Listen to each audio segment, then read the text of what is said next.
Olá, estamos de volta com o nosso podcast que hoje entra no ar com uma grande novidade. O Stricto Sensu Podcast, que vocês já conhecem, que vocês acompanham e que por muito tempo fez parte da nossa trajetória, está dando lugar a um novo programa que está saindo do forno hoje com muita novidade, com muita coisa boa e mais adequado àquilo que a gente quer trazer para você semanalmente.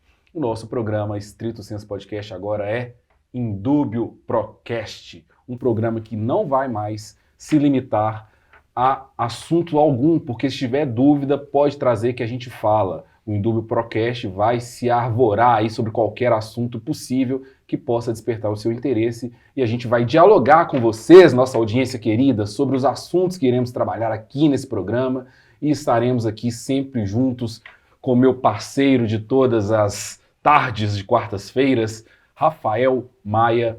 Fala, Rafa. E aí, Silvinho, que alegria imensa poder estar aqui nesse novo projeto, nessa nova empreitada, nesse novo desenho de um programa que surgiu para esclarecer dúvidas acadêmicas e agora nós, com toda a modéstia que nos é peculiar, vamos esclarecer dúvidas gerais sobre cultura, sobre babados, sobre fofocas, sobre interesses gerais, humanidades, tudo isso com a pitadinha de direito, que é de onde nós viemos. Não é para onde nós vamos, mas é de onde nós viemos. E nós não podemos nunca nos esquecer disso. Eu estou muito alegre, muito feliz de poder compartilhar contigo esse momento, também com a nossa queridíssima Camila Ramos, que é a única cabeça pensante desse programa. E aí, Camis? Boa tarde, Rafa. Boa tarde, Silvio. Começando aí um novo formatinho, com novas ideias, novos recortes, novos quadros, mas com a irreverência de sempre, com a maturidade de sempre, com a qualidade de sempre, ou a falta, com a leveza de sempre, né? Talvez até um pouquinho mais leve, agora que a gente não vai se limitar mais a estritos assuntos, e sim a diversos assuntos, quase um quest, né? Enfim. Mas é isso, vamos lá, vamos para o programa de hoje, debutar então no Indúbio Procast com um assunto que é jurídico, que é político, que é polêmico, mas que, como o Rafa disse, antes de começarmos aqui nos bastidores, não deveria ser uma dúvida, não deveria ser polêmico, é certamente absurdo 2023 a gente retomar esse assunto e ter que novamente falar dele com esse ponto de ameaça de retrocesso que a gente vai tratar aqui agora. Maravilha, Camila. A Camila já trouxe aqui um pouco daquilo que a gente vai abordar neste programa de hoje. A gente vai trazer para a pauta da conversa do programa de abertura do Indúbio Procast um assunto espinhoso, que exatamente nesse dia de hoje, que estamos gravando, dia 20 de setembro, esteve em pauta no Congresso Nacional. A gente está falando aqui, se referindo ao projeto de lei que pretende fazer com que o casamento homoafetivo se torne ilegal nesse país, o que me parece, e acho que não é algo que mereça nenhum tipo de oposição dos meus colegas, acredito, algo absurdo, bizarro, pensando que estamos já em 2023 e que é uma pauta já superada há alguns anos. O que está em discussão nesse momento é a possibilidade de reverter aquilo que foi construído inicialmente pela jurisprudência do Supremo Tribunal Federal e que parece não ser interesse de um Congresso com um olhar muito conservador que esteja sedimentado na legislação. E aí eu já vou chamar o Rafa para trazer para a gente as primeiras impressões que ele tem sobre essa discussão, sobre esse projeto e sobre as repercussões jurídicas que ele pode trazer para a sociedade, já que a gente está falando, de fato, de um retrocesso, de retirada de direitos que ainda estão em construção, né? É uma coisa que ainda não se chegou a um estágio de consolidação e já se fala em voltar atrás, em regredir, em dar um passo para trás. E aí, Rafa? Pois é, eu confesso que eu fico um tanto quanto chateado, incomodado de ter que discutir esse assunto, né? Esse é um assunto que não merece discussão. É bizarro, porque a gente está falando do direito das pessoas existirem, do direito das pessoas se amarem. E aí é que me dói um pouco mais, assim, sabe? Porque a galera que quer retirar o direito dessas pessoas é uma galera que, teoricamente, deveria falar apenas de amor. Nesses últimos tempos, eu tenho ficado muito incomodado com aqueles que se denominam bancada cristã, porque usam o nome de Jesus, usam as palavras que deveriam ser de Jesus em torno do amor para proibir as pessoas de serem quem elas são, de se amarem. E aí aqui nós estamos falando de um direito básico, de um direito fundamental, que é o direito de se unir a uma pessoa que você ama, pelo simples fato de você amá-la. E o simples fato da pessoa que você ama, você querer se casar com ela ou querer ter com ela uma união estável, isso não afeta a vida de absolutamente ninguém, a não ser das próprias pessoas envolvidas. Então, é um sentimento que eu tenho ao tratar desse assunto que eu não posso externar em palavras, porque eu não sei que horário que esse programa vai passar ainda.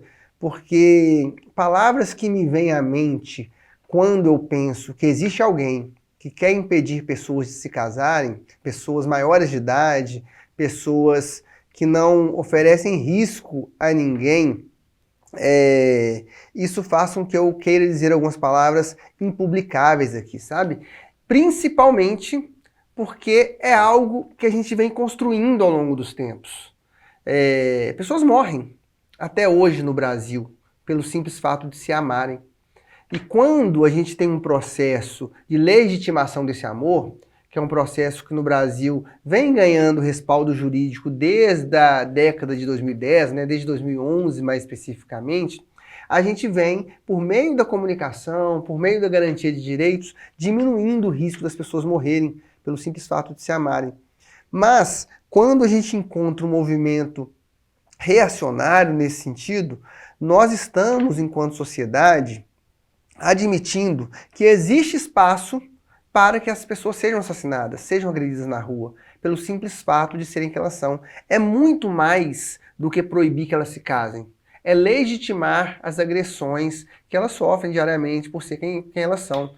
Não, Camis, talvez a gente dê um histórico do tratamento jurídico que o Brasil vem dando para a causa durante um tempo e depois eu vou xingar mais um pouco. Eu acho que é importante a gente retomar aqui uma questão e eu, assim, acabo sendo às vezes um pouquinho mais apegada até a alguns tecnicismos.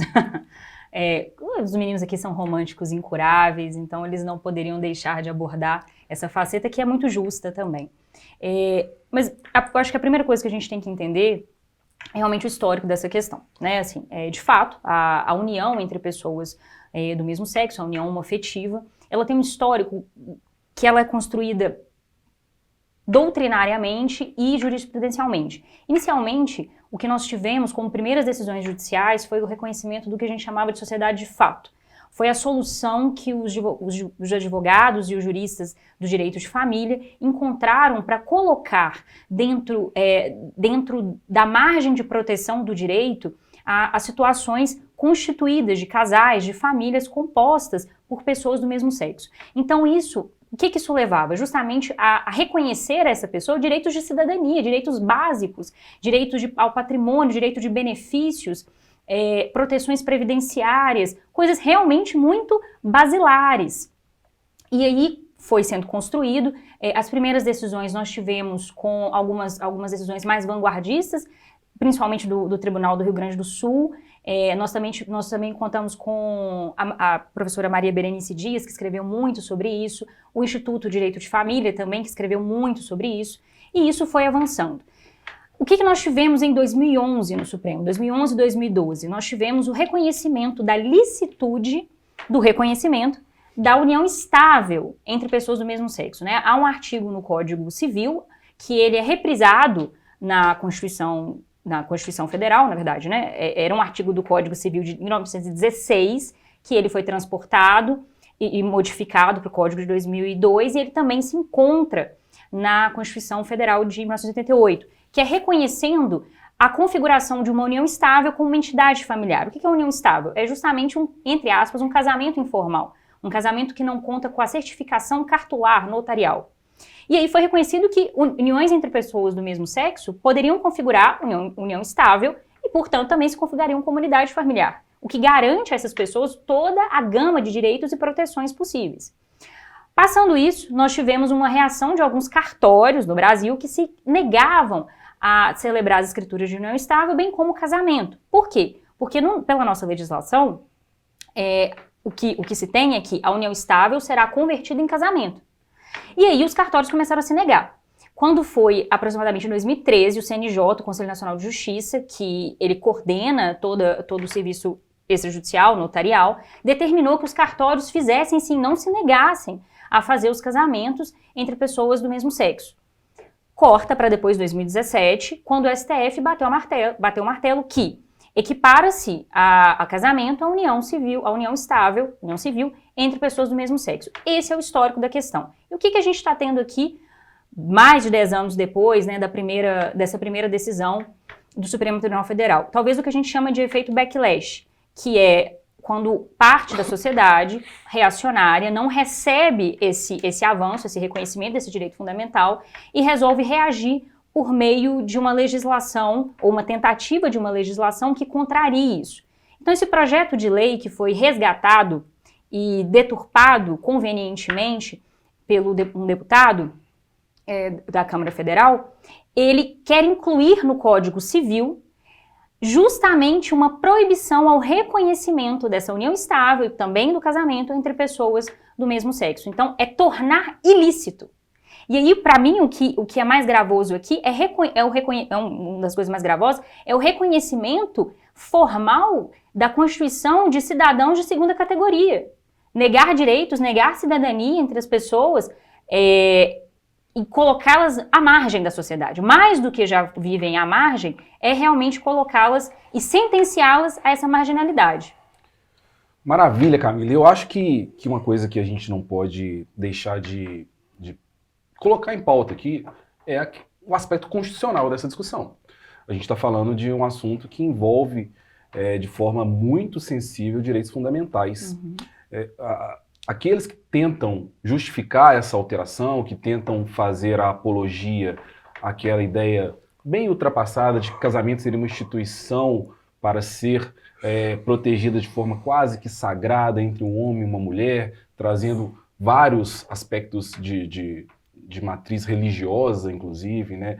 Como se isso fosse algo a ser imposto à sociedade em um Estado laico como o nosso, por vezes se apega ao artigo 226 da Constituição, aquele artigo que trata mesmo da Constituição familiar, e ignora que uma proposta como essa vai ao encontro de um outro artigo que, se a gente pudesse sopesar, vai ter certamente muito mais relevância para a sociedade, que é o artigo 5º, que é uma causa pétrea, que trata de direitos fundamentais e que, portanto, certamente deve fazer uma interpretação que não permite nenhum outro tipo de entendimento, senão aquele de que qualquer um, como iguais que somos, teria o direito, ou teria os mesmos direitos, e inclusive o direito ao casamento.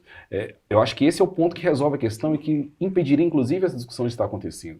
E me parece que, ainda que esse projeto de lei seja eventualmente aprovado, ainda que haja um fenômeno conservador suficiente para fazer esta bizarrice ser aprovada no Congresso, eu acredito que brevemente a gente vai estar enfrentando isso em uma ação que questione a constitucionalidade dessa lei, e o STF, de novo, vai ter que dar sua palavra sobre isso. A não ser que haja uma mudança na Constituição, e aí já me parece um problema também não possível diante de uma cláusula pétrea, como o artigo 5º, não me parece haver um caminho jurídico que permita prosperar essa ideia da vedação ao casamento homoafetivo.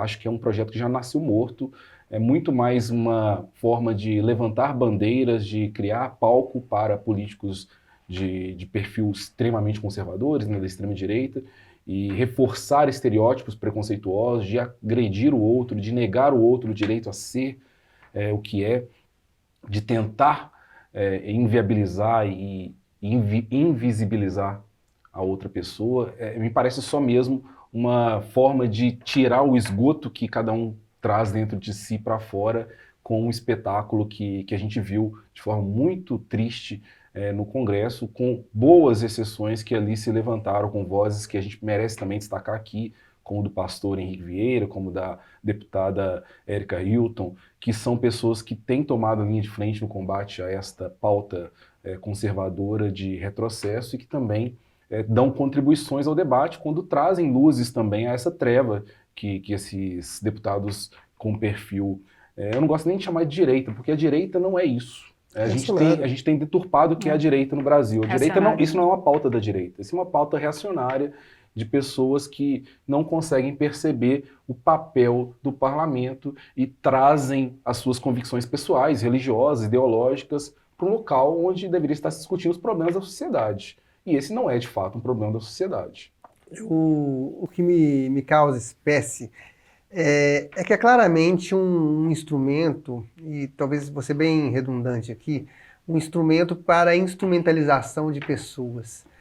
Um mecanismo para a instrumentalização de pessoas, sabe? Existem pessoas muito vulneráveis do ponto de vista emocional, do ponto de vista intelectual, e a gente chegou num momento muito grave em que as redes sociais têm tornado essas pessoas muito mais suscetíveis a esse tipo de instrumentalização, sabe? Me veio aqui agora à mente um depoimento de uma pessoa na CPI do Distrito Federal, na CPI do golpe, né, do 8 de janeiro, na CPI da Câmara Legislativa do Distrito Federal, que era um dos manifestantes golpistas, e o relator perguntava para ela por que ela estava fazendo aquilo, e ela falou, olha, porque me falaram que se o Lula ganhasse, eu poderia tomar minha casa. E eu tinha uma casa de 3 quartos, me falaram lá em 2003, sei lá, que se eles ganhassem, eles iam invadir a minha casa e dar para a pessoa sem rua. E aí o cara perguntou assustado, você acreditou nisso? Ele, eu acreditei. Alguém tentou fazer isso na sua casa? Não. E as pessoas de fato acreditam nisso, sabe? Então essa instrumentalização, e isso me incomoda muito, é porque quem propõe um projeto como o Silvio disse, sabe que não tem a menor chance de prosperar. Dificilmente vai ser pautado, dificilmente o Congresso Nacional vai pautar esse projeto. Se aprovado, apesar desse absurdo, né, número de reacionários que nós temos no Congresso, certamente vai ser vetado. Uhum. E aí, em sendo vetado, a gente tem um inimigo, que é quem está na presidência da República e vetar o projeto. Estou instrumentalizando pessoas para que elas elejam o inimigo. E em sendo o veto derrubado pelo Congresso Nacional, fatalmente o Supremo Tribunal Federal declararia a lei aprovada inconstitucional. E, de novo, temos outro inimigo. Então, eu uso uma pauta que eu sei que de nada me serve para instrumentalizar pessoas e prepará-las para uma guerra que é muito ruim para o país. E para isso, para além das pessoas que eu instrumentalizo do ponto de vista de um sentimento débil, né, de que não tem condições de raciocinar a imbecilidade que é isso, porque dentro de si falam outras coisas muito mais fortes, e coisas ligadas geralmente à religião, infelizmente, né, ou a uma falsa religião, eu uso isso também, mas isso acaba virando um instrumento ou contra pessoas que nada tem a ver com isso, com pessoas que querem apenas o direito de existir. Eu me lembro, no carnaval de 2018, salvo o melhor juízo, estava num bloquinho da Aline Calixto, ali na Savassi, aqui em Belo Horizonte, e eu vi 2 pessoas, devia ter uns entre 60 e 70 anos, 2 homens, andando de mão dada e se divertindo no carnaval. E eu, na hora, me lembro que eu disse para minha esposa, cara, imagina quanto tempo essas pessoas não tiveram que viver escondido. Quantas situações em que elas não podiam ou não puderam fazer simplesmente o que elas estão fazendo agora, expressando afeto. E tem gente que de fato acha e acredita de verdade que elas não têm esse direito. Que ao fazer isso, elas estão contrariando uma suposta lei natural, que é dada pela religião. E aí, de novo, né, a religião que me foi apresentada, que é essa religião que algumas dessas pessoas seguem, ela fala de amor, para além de tudo. E aí, esse é o ponto que mais me incomoda. Essas pessoas são instrumentalizadas, são usadas, são incentivadas a odiar outras pessoas, mas quem está lá propondo, quem está lá defendendo, não acredita nisso e sabe que não vai prosperar. Então, é algo assim, é triste, porque diferentemente do aborto, que é algo que a gente vai tratar aqui fatalmente em breve, que tem uma discussão, que dá para se discutir, que tem pontos de vista legítimos sobre quem é a favor da descriminalização, quem é contra a descriminalização. Nesse caso não tem nenhum argumento. E de fato, com todo respeito a quem propôs a ideia, que no caso fui eu mesmo, é um absurdo a gente ter que discutir isso. Não merece a nossa discussão. Só que a gente não pode simplesmente fingir que isso não está acontecendo. Rafa, de novo a gente cai no tema do nosso último programa, que é a ausência de lesividade. Né? Como é que eu vou criminalizar alguma coisa que não gera dano a ninguém, a não ser a própria pessoa? Nesse Aqui caso é isso. E não tem dano. Então, assim, o princípio elementar para se tornar uma conduta criminosa é tentar proteger a sociedade de alguma coisa. A gente está protegendo a sociedade do quê? Ou tornar ilícito e aí a gente nem está falando de crime, mas tornar ilícito essa conduta. Qual seria o valor que estaria sendo violado? Qual seria o prejuízo que está sendo causado? A quem o prejuízo está sendo causado? Então a discussão ela fica muito vagando realmente num ambiente meio sem sentido. Não, para além disso, Silvinho, qual é o efeito prático?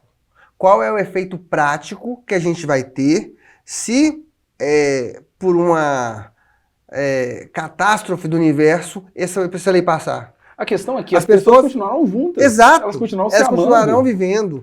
Provavelmente, se tudo der errado, elas não vão poder mais registrar. Aí a gente está falando de um prejuízo concreto, jurídico. E a Camila talvez possa trazer uma contribuição. Eu só queria... tem desdobramentos. Tem desdobramentos. E aí eu costumo dizer isso nas minhas aulas, eu conto esse caso para os meus alunos, e essa é a reflexão que eu queria que as pessoas que escutam esse programa fizessem para si mesmas, sabe? Um dos primeiros casos que levou a essa decisão do Supremo de 2011, eu me lembro bem, era de um servidor do INSS, um servidor público que, com 20 e poucos anos, resolveu assumir a sua homossexualidade. E nesse momento, com 20 e poucos anos, em que ele assumiu a sua homossexualidade, ele foi rejeitado pela família. Foi expulso da casa dos pais, os irmãos não falavam mais com ele, era uma vergonha, estava agindo contra Deus. E essa pessoa tinha um companheiro, passou a viver com esse companheiro. Poucos anos depois, essa pessoa adquiriu um câncer. E doente do câncer, o companheiro cuidou dele e ficou com ele, abdicou da sua profissão para acompanhar o seu companheiro ali durante a doença, e ele veio a falecer. Depois de morto, deu a abertura da sucessão, né, patrimonial, a herança. Quem veio atrás da herança? A família. Sob o argumento que o companheiro, que passou a vida inteira, que abriu mão da própria vida para cuidar do outro, não teria direito, porque aquela relação era uma relação ilegítima e não configurava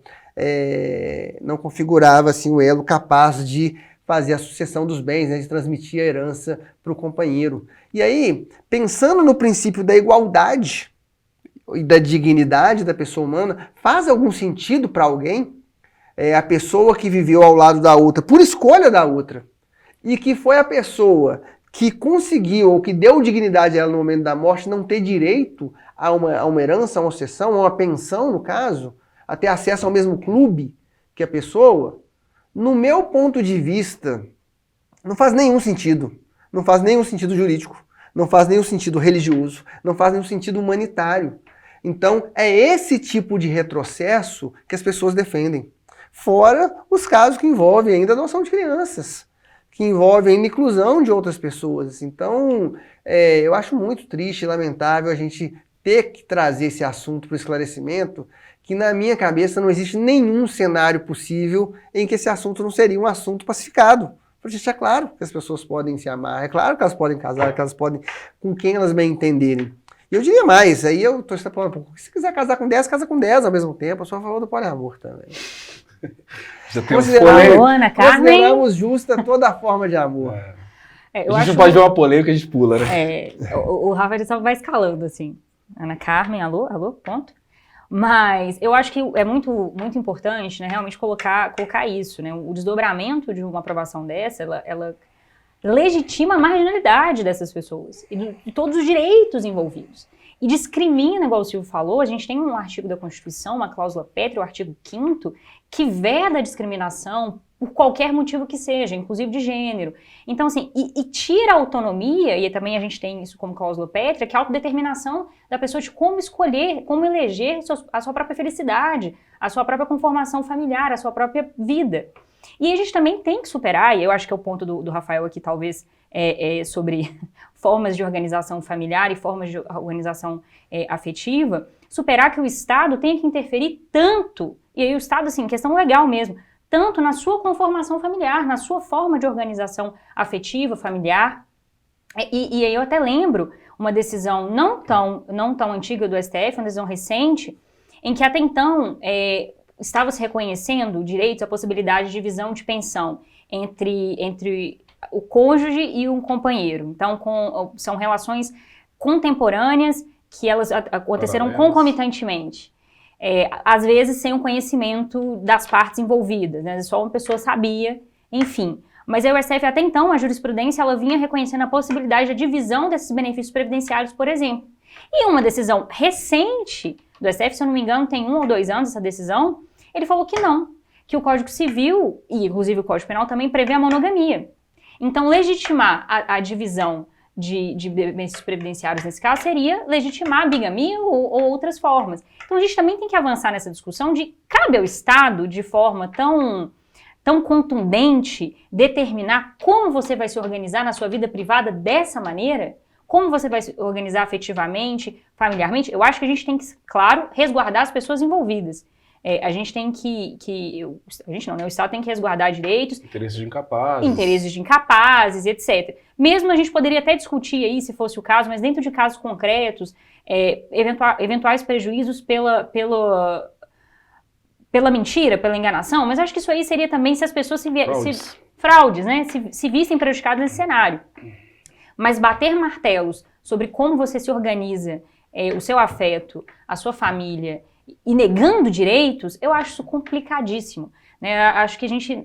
E por isso até o risco, pra você ver, gente, decisões que elas vão e voltam, oscilam, e agora a gente retoma essa discussão nacional. Mas eu acho assim, cirúrgico o que o Rafael falou, sobre uma instrumentalização de um discurso político, o refortalecimento ou fortalecimento constante de uma polarização, de uma pauta reacionária, de uma pauta disfarçada de um moralismo conservador religioso, e aí, infelizmente, a gente tem que falar até para aquilo da nossa ideia de combater também desinformação, né? Então, assim, é triste a gente ter que retomar. Também acho que é um projeto que nasce morto, nasce muito prejudicado, porque ele tem todos os outros obstáculos para encarar, mas ele reacende uma animosidade social que até então vinha pacificada. E eu fico pensando, se no pior catástrofe do mundo, isso passa, as pessoas que já se casaram, acontece o quê?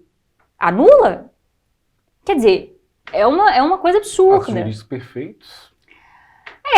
Aí assim, aí a gente vai ter pessoas que já fizeram, pessoas que não fizeram, e aí aumenta ainda mais a discriminação. Continuamos com o nosso quadro final? Sim, Dica óbvio. cultural? É a melhor parte. Vamos lá, a melhor parte. Tem dica cultural pra gente hoje, Rafa? Tenho dois filmes maravilhosos, muito bonitos, que estão nos streamings aí à sua disposição, que vão tratar da nossa temática de hoje.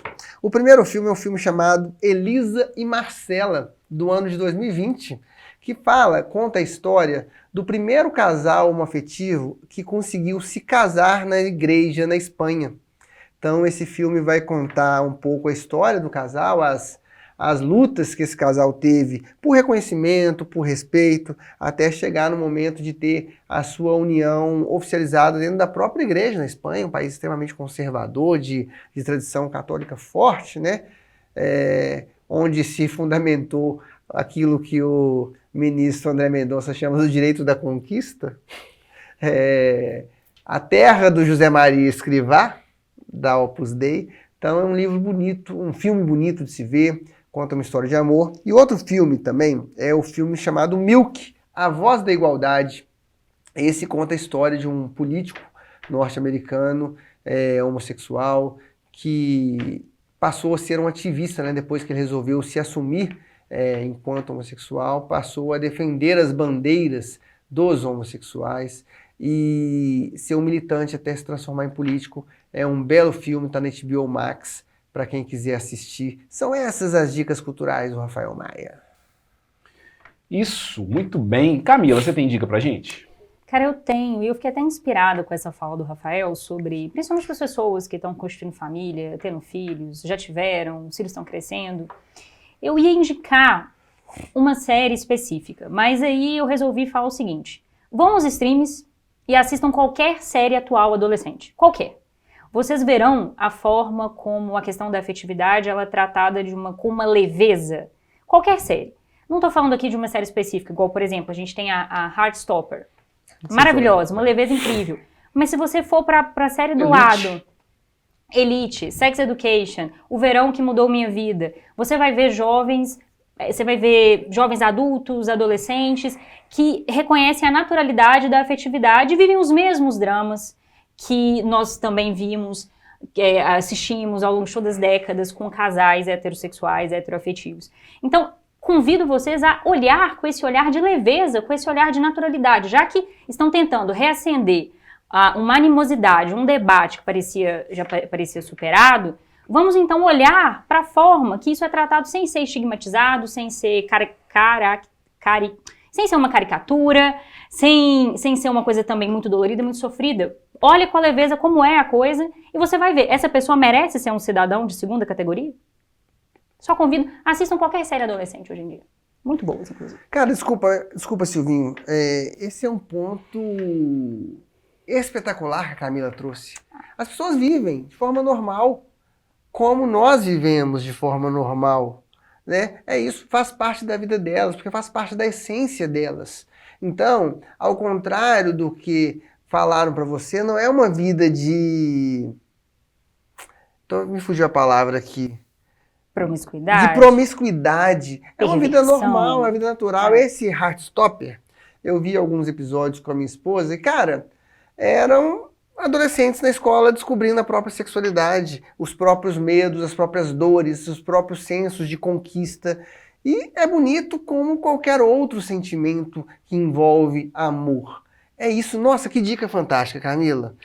E essa dica da Camila foi tão sensacional que acho que não faz mais sentido a gente trazer nada que vá além desta mensagem. Até porque a minha dica, Camila, foi englobada pela sua, porque eu ia indicar uma série que você inclusive a mencionou, e eu acho que você foi além ao tentar humanizar o problema. E eu acho que, nem sei se humanizar é o termo correto, porque o problema é naturalmente humano mesmo, mas ao tentar naturalizar ou trazer a nossa audiência ao contato com essas questões de uma forma mais sensível, mais leve, mais naturalizada, talvez seja esse o melhor sentido, isso vai certamente trazer pelo menos novas perspectivas, ainda que não sirva para mudar nenhum tipo de convicção, e a gente nem sabe se esse é o nosso papel aqui nesse programa, mas pelo menos permitir reflexões. Eu acho que vale a pena, sim, algumas dessas séries mencionadas, mas qualquer outra. Inclusive, um outro caminho interessante, Camila e Rafa, é ir lá quem tem acesso a essas plataformas de streaming, na Netflix, na Prime Video, eu sei que dá para fazer isso. Você pode ir lá no campo de busca, digita LGBT, ou LGBTQ, e aí vai te dar uma série de opções de filmes com essa temática. Escolhe um aleatoriamente, assiste e tenta perceber como ali, naquelas pessoas, naquelas histórias, existem vidas muito semelhantes às nossas, com qualquer tipo de orientação que cada um tiver. Tentar enxergar o outro, acho que é um momento que vai fazer essa chave virar. Quando você conseguir ver o outro como ser que é, perfeito, com todas as suas imperfeições, a gente vai perder sentido em discussões tão sem sentido como as que a gente ficou aqui durante esse tempo todo fazendo. E é isso, e só um comentário a respeito da minha própria postura nesse episódio. Eu adoro o debate, eu adoro discutir, eu adoro ouvir pontos de vista, mas nesse caso específico, correndo o risco de ser extremamente intolerante, eu acho que não existe outro ponto de vista legítimo, sabe? O paradoxo Popper, né? Não dá para ser tolerante com a intolerância. É isso, não dá, não tem espaço, não tem, porque sempre quando eu entro no debate, eu tendo olha, vou ouvir o outro lado, eu vou ponderar um pouco os meus argumentos, talvez eu melhore aquilo que eu penso, talvez eu até mude de ideia, quando a gente tem um objeto do debate que faz parte do razoável. Agora não é razoável, então eu não tenho a menor condição de admitir qualquer coisa diferente do que não faz sentido quem pensa diferente disso. É isso. É isso, é isso. E eu queria só terminar com uma frase. Um grande amigo meu, um dia ele postou isso no Instagram. Eu? Não, ele era homossexual, ele não é você. E ele postou assim, não é sobre o que a gente faz em quatro paredes ou na vida privada. Porque tem esse fundamento. Não, o que você quiser, vive a sua vida em quatro paredes, não venha pra rua. É sobre o direito de expressar em público, que é garantido a todas as pessoas. E eu acho que essas pessoas, a comunidade LGBT, elas estão cansadas da luta constante. A gente sempre tá em direitos fundamentais. Mas elas querem só viver as narrativas delas como todo mundo. Ter os problemas com o emprego, ter os problemas com escolhas profissionais, as frustrações, as brigas familiares, sem precisar o tempo todo ter que pedir o direito de existir em público. Maravilha. E com isso a gente coloca fim nesse primeiro episódio do Indúbio Procast. Já chegamos aqui pisando em assuntos espinhosos, mas tenho certeza que essa é a tendência desse novo programa que está chegando aqui para substituir o Stricto Sensu Podcast, mas para continuar com a mesma disposição em abordar os temas mais importantes que interessam a você, nossa audiência. Valeu, gente, um abraço, tchau, tchau. Tchau.